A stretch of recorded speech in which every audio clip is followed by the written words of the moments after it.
This is embarrassing.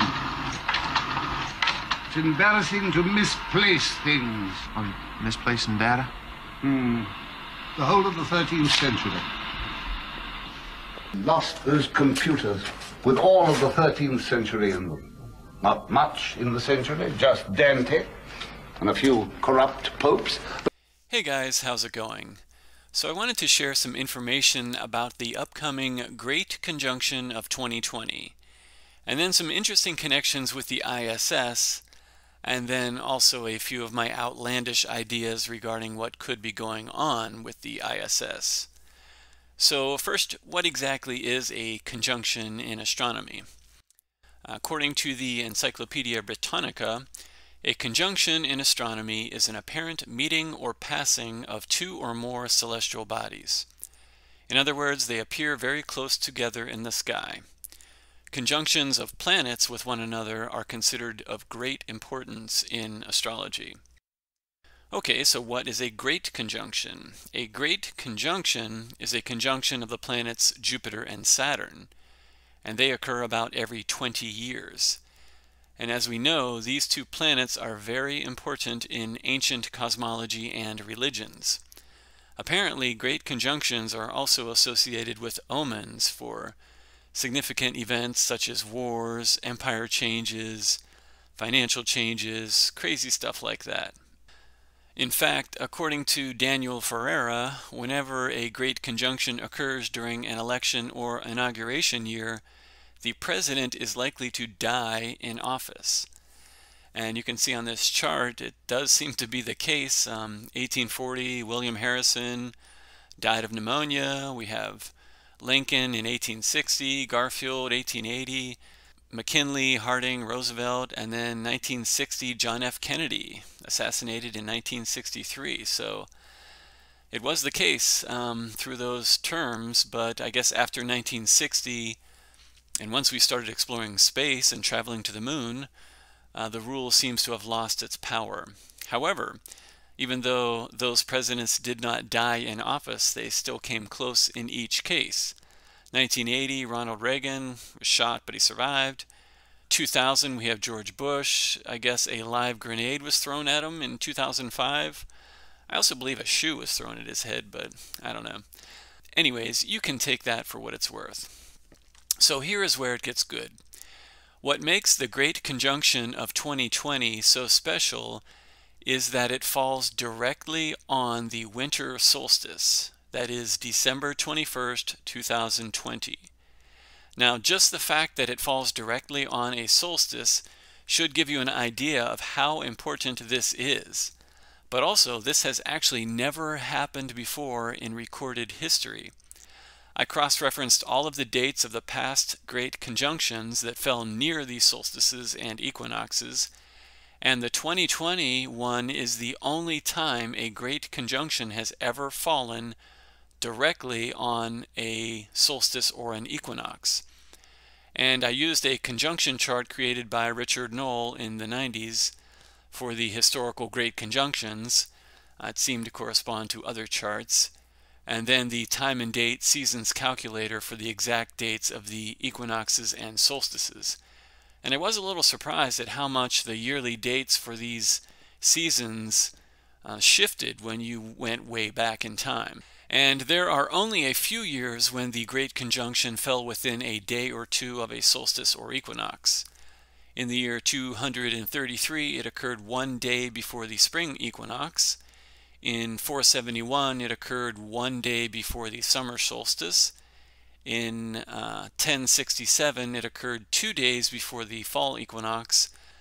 Now, in 2020, the Great Conjunction of Jupiter and Saturn will fall directly on the winter solstice. That's December 21st, 2020. That's a big deal, and it should also be noted that as far as I can tell, a great conjunction has never happened even within 1 or 2 days of the winter solstice. The closest dates to the winter solstice would have been in the years 14 and 1166, when it was within 3 days. Again, this 2020 conjunction is unprecedented. Now, you have to bear with me for this next part. I promise by the end I have a few good logical deductions, but I would simply like to share some information and highlight the connections between this space industry we have today, or space cult, and ancient religions, namely Egyptian or even Phoenician. And if you watch Martin Littke's videos, you'll know something about the Phoenicians. I'm not making any judgments or claims, we really have no clue, but there are some very interesting correlations between the space cult and ancient religions. First, it's funny how close the spelling of the ISS is to Isis, the wife of Osiris, a primeval king of Egypt. Now, historical accounts vary, and there are many schools of thought and interpretations regarding these ancient myths. I mainly want to focus on the main characters and the main story. So here's a quick summary of the ancient belief. Osiris rules Egypt, having inherited the kingship from his ancestors in a lineage stretching back to the creator of the world, Ra or Atum. His queen is Isis, who, along with Osiris and his murderer Set, is one of the children of the earth god Geb and the sky goddess Nut. Osiris is connected with life-giving power, righteous kingship, and the rule of Maat, the ideal natural order whose maintenance was a fundamental goal in ancient Egyptian culture. Set is closely associated with violence and chaos. Therefore, the slaying of Osiris symbolizes the struggle between order and disorder and the disruption of life by death. Some versions of the myth provide Set's motive for killing Osiris. According to a spell in the pyramid text, Set is taking revenge for a kick Osiris gave him, whereas in a late period text, Set's grievance is that Osiris had sex with Nephthys, who is Set's consort and the fourth child of Geb and Nut, and actually the sister of Isis. The murder itself is frequently alluded to but never clearly described. By the end of the New Kingdom, a tradition had developed that Set had cut Osiris's body into pieces and scattered them across Egypt. Osiris's death is followed either by a period of no king or a period in which Set assumes the kingship. Meanwhile, Isis searches high and low for her husband's body with the aid of her sister Nephthys. And when searching for or mourning Osiris, the two goddesses are often likened to falcons or kites. The body parts of Osiris are eventually found with the help of other deities, and he is made whole, and Isis conceives Horus. Accounts vary, but Horus eventually confronts Set and avenges Osiris's death. And in this picture you can see Isis in the form of a bird copulates with the deceased Osiris. First, I just wanted to look at the characters and connect them to present day. Number one, Isis. Obviously, that's a strangely similar connection to the abbreviation of the International Space Station, or ISS, which it is most often referred to as. And I'll discuss this more in a few minutes. Number two, Osiris, of course, represents Jupiter. And number three, Set conveniently represents Saturn. And lastly, Horus represents Mars.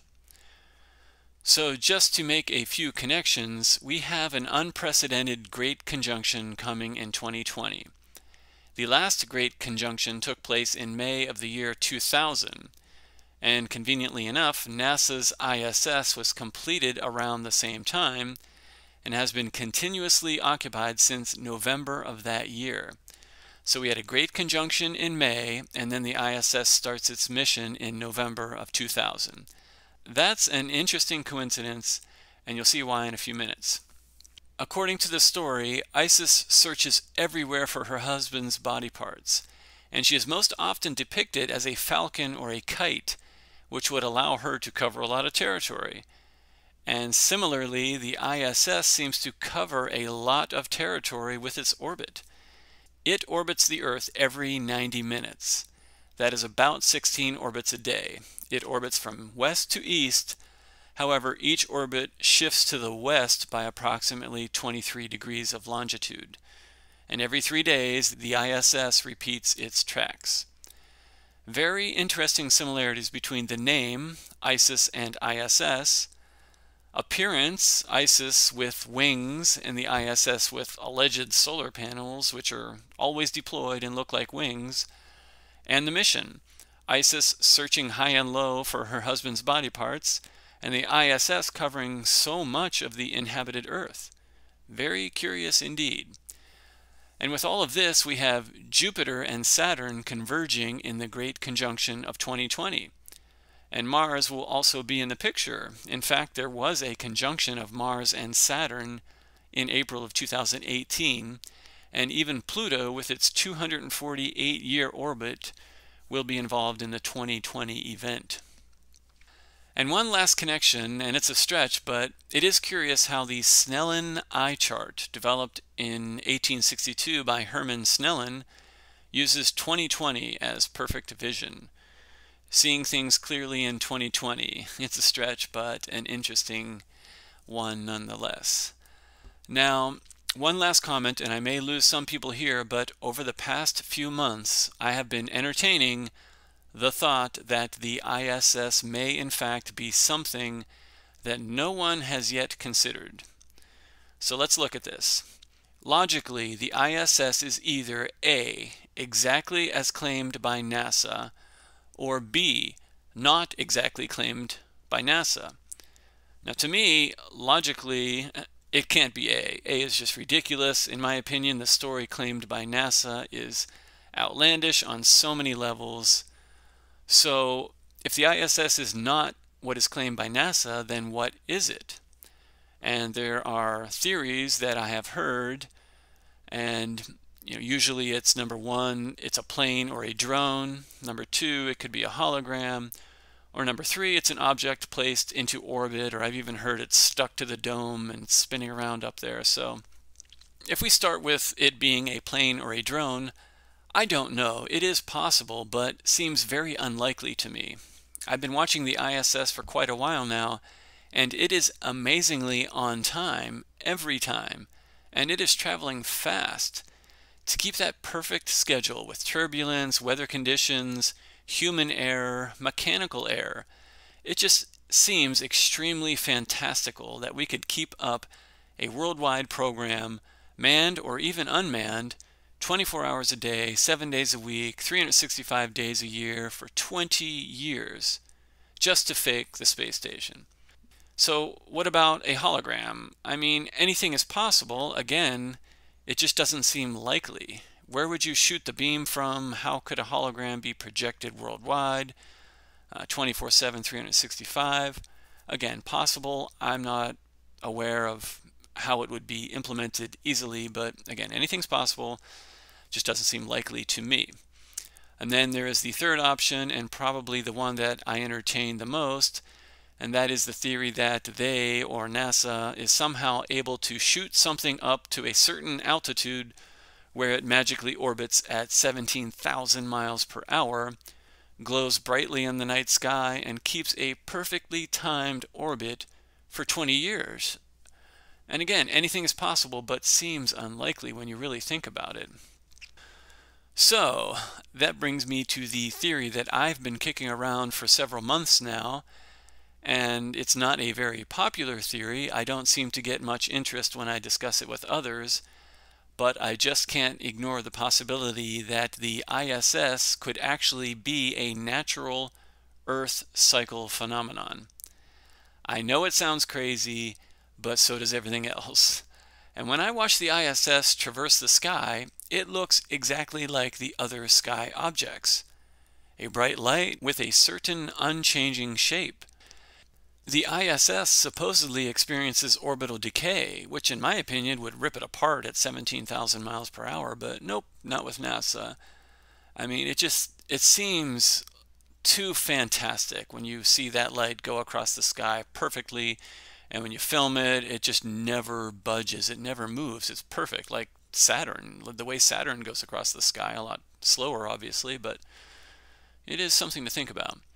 So what if ancient accounts of angels or Isis with wings were born out of direct observation of a cyclical celestial event of an object that appears in the sky? Apparently with wings, it looks like it has wings, as a precursor to some kind of coming event. What if the hidden hand elite with knowledge of the Earth cycles was well aware of the coming Isis celestial event and conveniently co-opted it as their creation, their space station? Why so many NASA references to Greek or Egyptian gods and characters? Everything astronomy is named after ancient Egyptian and Greek myths. I wonder why that is. Is it because they think the stories are cool and hip? Or is there a more serious reason behind it? Let's think about this again from a logical standpoint. We are now discovering that history is a complete fabrication. It is clear that in the not too distant past, there were groups of highly intelligent people with amazing skills and ability, so as to be able to construct architectural wonders that we can't recreate today. Unfortunately, we program people to think of ancient Egyptians or Greeks as heathens in togas who worship funny deities. But was that actually the case? If we were dealing with groups of people with insane abilities, mental and physical, who just so happened to worship gods like Isis, is it too much of a stretch to theorize that these same people could still be with us today and still worshiping their same gods? Think about it. Those in control don't usually give up control. Not much changes in the social control system. So to think that the pyramid builders or Tartarian architecture builders or the ancient Egyptian or Phoenician religious cults would just go away doesn't make much sense to me. They're not just going to give up their religion and abandon it. They may just have gone undercover but still in control. And the ISS could actually be a natural cyclical celestial event, which is amazing and not considered by most people. Or NASA could be somehow pulling off the ISS as claimed or hoaxing it in honor of their religion. We always get that question. Why would they be doing this? And the standard response is, oh, they're hiding God or making us feel insignificant or money and power, which all sound like okay reasons, but that's a lot of work. When you think that it could just be their long-held spiritual beliefs, whether they are worshiping a natural celestial occurrence or hoaxing space in honor of their ancient gods, the fact is the same. That could be the motive. It could be a double deception. In that case, the deceivers would love it if you believed that the ISS was a hoax. You see, as long as you either believe the narrative or believe that it is a hoax, you're still in the trap of thinking it is something that man is doing. That is why they are so sloppy. They don't care. Again, as long as you believe one or the other, you're in a box. We're so self-centered sometimes, thinking that we humans are the most high, that there's nothing above humans on the food chain, or nothing that could outwit us or literally eat us in this world. Either way, it is something to think about. Again, the more I watch the ISS in the sky, the more I think it is not from Earth. And what is the slogan for the ISS? Off the Earth, for the Earth? As in a sign for the entire Earth that something is coming? I'm not a doom and gloom guy. If you saw my reset video before I deleted it, you'd know that I think the next reset is going to be positive. At least I hope so. But there could be some turbulence in the meantime. And many people think that these great conjunctions are actually omens for really positive events or coming great leaders. So anyways, I hope you enjoyed this video. I really enjoyed researching and learning more about the conjunctions and mythology in general. And I'm looking forward to next year. And there are so many details that go with this. I just tried to touch the surface of it to introduce it and make some of the connections, which you might find ridiculous, but at least it's out there. At least we have one other theory out there. It's either the ISS is as claimed a hoax or a hoax of a hoax, a double deception. So That's it for now. Let me know what you think, and if you would like me to make more videos, maybe analyzing world events or society in general. I've tried to stay under the radar, but maybe I don't need to. I mean, it is what it is. I just don't like drama. I'm more of a doer than a talker, but I do enjoy making videos. I just don't have enough time. So anyways, take care, peace out, and be safe. Adios.